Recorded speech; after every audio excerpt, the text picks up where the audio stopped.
Olá, amigos, vocês estão no canal Livros da Tuca, eu sou a Virgínia, sejam todos muito bem-vindos. Eu hoje estou aqui para conversar com vocês sobre esse livro maravilhoso do nosso querido Érico Veríssimo, Olhai os Lírios do Campo. Ainda estou sobre o efeito que um livro como esse faz na gente. Aguardem aí já já.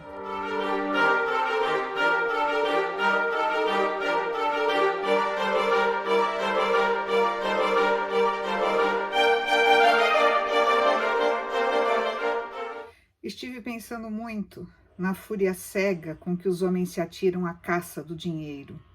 É essa a causa principal dos dramas, das injustiças, da incompreensão de nossa época.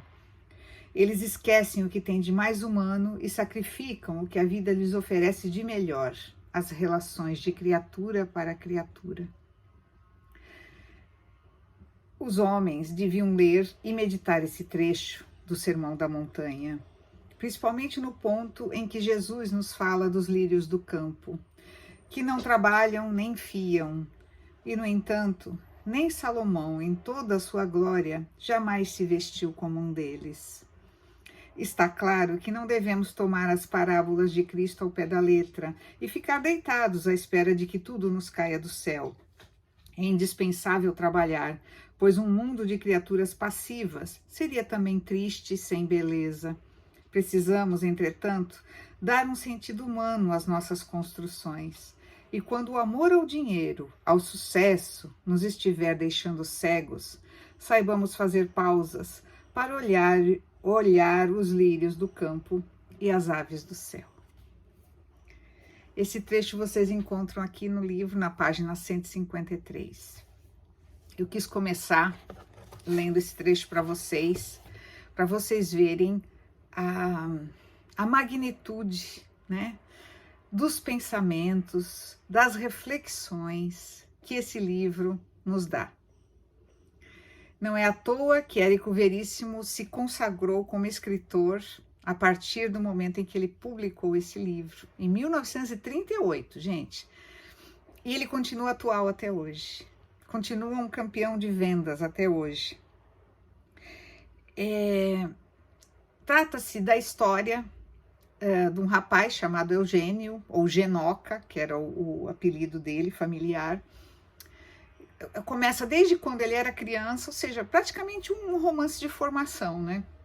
Ele era criança ainda, a família dele muito pobre, ele via o pai lutando com dificuldade, o pai era alfaiate, mas eles tinham muito pouco, era ele, o pai, a mãe e um irmão apenas. E ele via os credores atrás do pai, o pai não tinha dinheiro nem mesmo às vezes para pagar a comida para eles, ele sofria muito com isso. Eles tinham um amigo, um médico que já cuidava da família, o Dr. Seixas, que ele admirava muito, ele achava bacana, ele queria um dia se tornar médico também.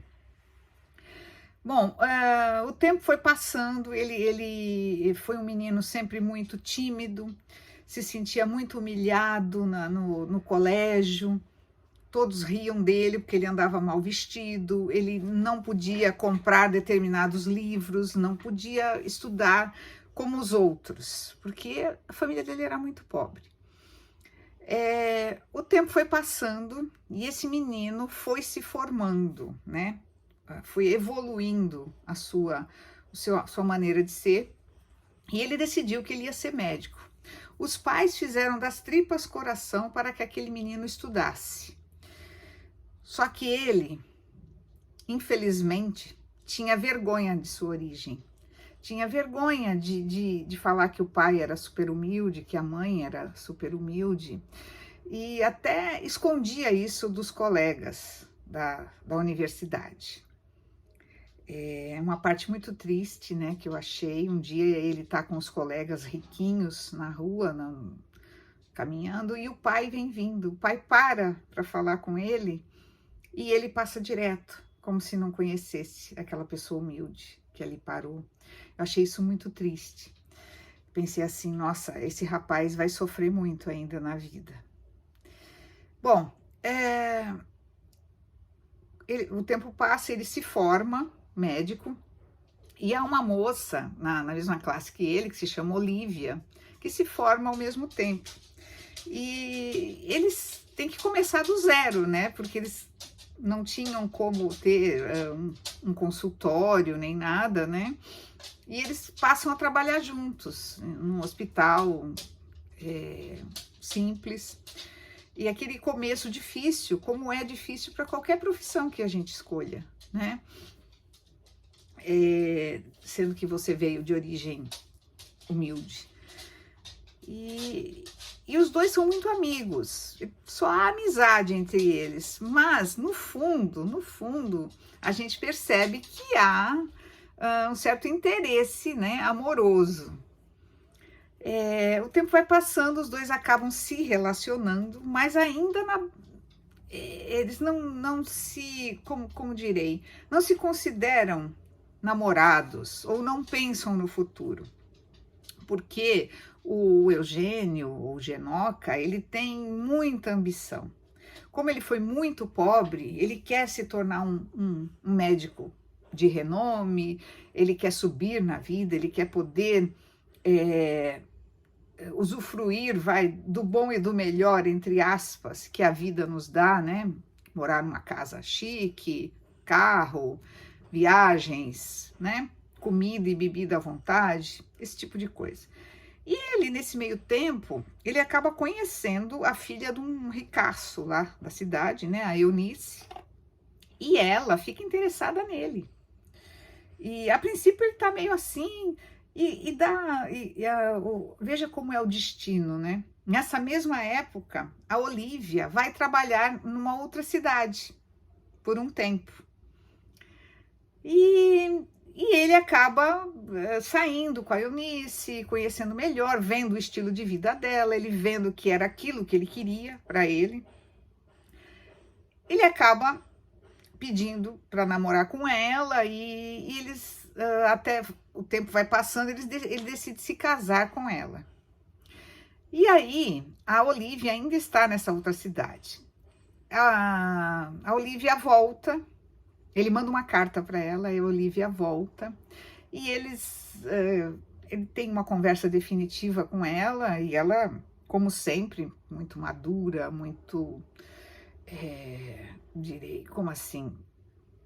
Aquela pessoa que tem os sentimentos, mas aceita o que tem que vir. Ela fala, não, você fique à vontade, nós não temos nenhum compromisso. No entanto, os dois já haviam, digamos, transado, né, várias vezes, tá? Só para vocês entenderem. Bom, enfim, se separam, né? Ela sofre muito e ele se casa com a tal filha do ricaço. Aí você vê passar algum tempo, a Olivia volta para a tal cidadezinha que se chamava Nova Itália, até gostei muito do nome. Esqueci de falar que se passa tudo no Rio Grande do Sul, né? Claro, Érico Veríssimo era gaúcho, então as histórias dele se passam lá. E aí, passa o tempo, a gente já vê que o Eugênio ele não é feliz, porque eles vivem uma vida fútil, né? Digamos assim, tá? Eles têm tudo, né? Vivem ali, o pai da moça coloca ele numa das fábricas, tá? Ele praticamente não exerce mais a medicina, ele vive ali, né? Resolvendo alguns problemas pro sogro. A mulher logo de cara fala para ele que não quer ter filhos,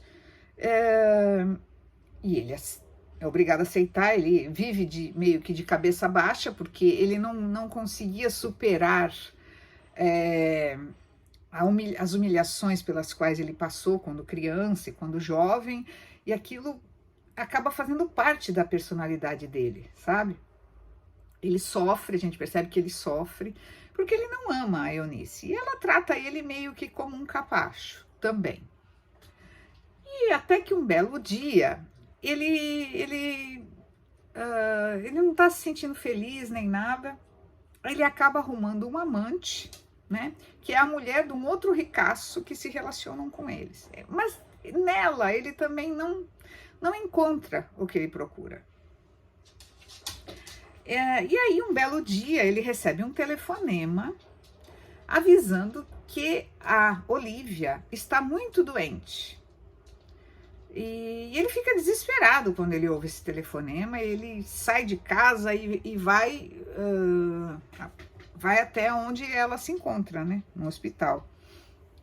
Infelizmente, ela morre. Eu tô resumindo, tá, gente? Que a história é longa. Infelizmente, ela morre. E surpresa, ela deixa para ele uma filha, que ele nem sabia da existência. Uma menininha chamada Ana Maria. Bom, esse é o ponto de mudança na vida dele. Ele parece que deu um tilt aqui, porque ele fala: o que eu estou fazendo? O que eu fiz com a minha vida? Como eu não pude perceber que a Olivia era o grande amor da minha vida? Era com ela que eu tinha que ser feliz? Como assim? Como que eu fui mudar tudo por dinheiro? Sabe? E ele passa pra gente essas reflexões durante o livro. Faz você pensar em tudo que você já fez na vida. Será que as pessoas, todo mundo, eu acho que passa por isso, né? Começa a pensar: será que eu tomei a decisão certa? Será que era isso que eu vim fazer aqui na Terra, né? E aí, veja só, foi naquela noite que tomei a grande resolução: fechar os olhos a tudo, baixar a cabeça e tocar para frente como uma capivara, trabalhar como um animal para realizar o meu sonho, ou então a vida não valia a pena ser vivida. E com isso, ele resolve se separar da Eunice e passar a ser um médico de subúrbio, um médico, aquilo que ele realmente estudou, né, para salvar vidas. Eu achei muito bacana. E ele vai morar onde Olivia morava, com um casal de alemães, que eram os padrinhos da menina. E aí a vida dele muda completamente. O que é muito bonito nesse livro, que eu recomendo a todos, é que leiam, porque a Olivia deixa um maço de cartas para ele, que ela não enviou durante os 3 anos que eles ficaram longe, os 3 anos que ele ficou casado. E ele recebe da dona Frida, que é a madrinha da menina e protetora, digamos assim, da Olivia. Ele recebe esse maço de cartas e ele começa a lê-las aos poucos. E você, durante o livro, você vai vendo frases maravilhosas, reflexões incríveis. Eu vou ler mais uma aqui para vocês, porque eu não aguento.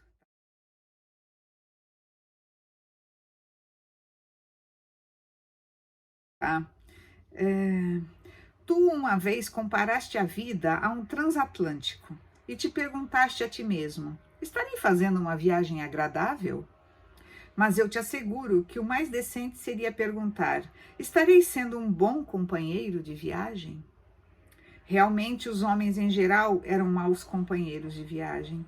Apesar da imensidão e das incertezas do mar, apesar do perigo, das tempestades, do raio e da fragilidade do navio, eles ainda se obstinavam em serem inimigos uns dos outros.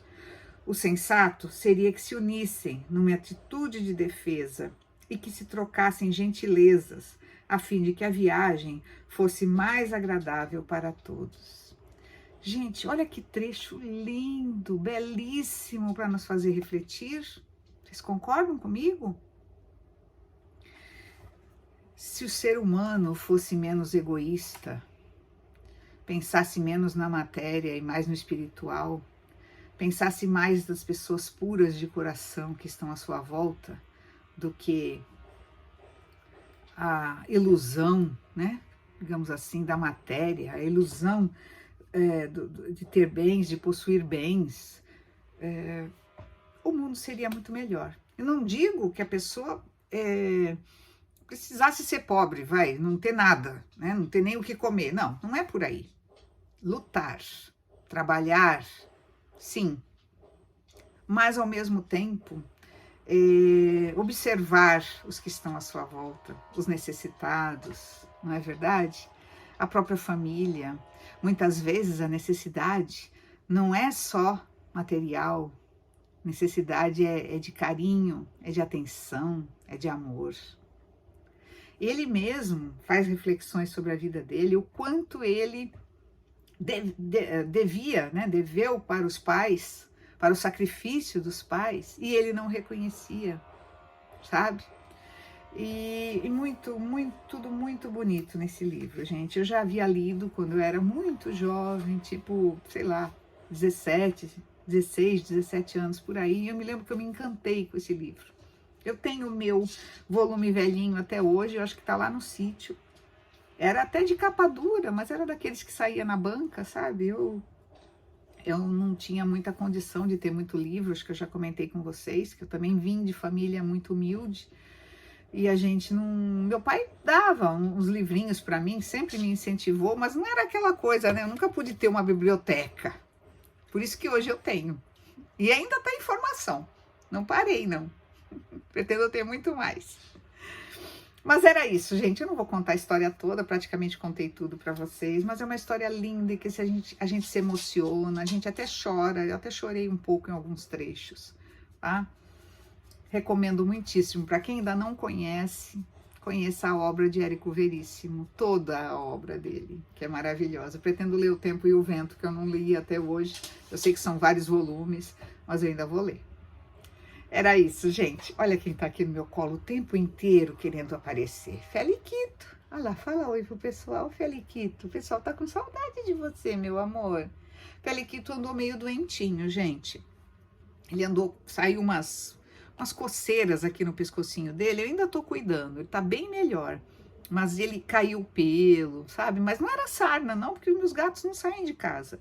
Eu não sei se foi alergia alimentar, eu ainda não sei. Eu tô cuidando. Mas ele já tá bem melhor, tá bom? Beijo, gente. Não esqueçam de colocar o positivo aqui, se vocês gostaram da minha resenha, tá? E leiam um livro. O meu intuito aqui é divulgar a literatura, fazer vocês lerem cada vez mais. Um beijo, obrigada. Tchau.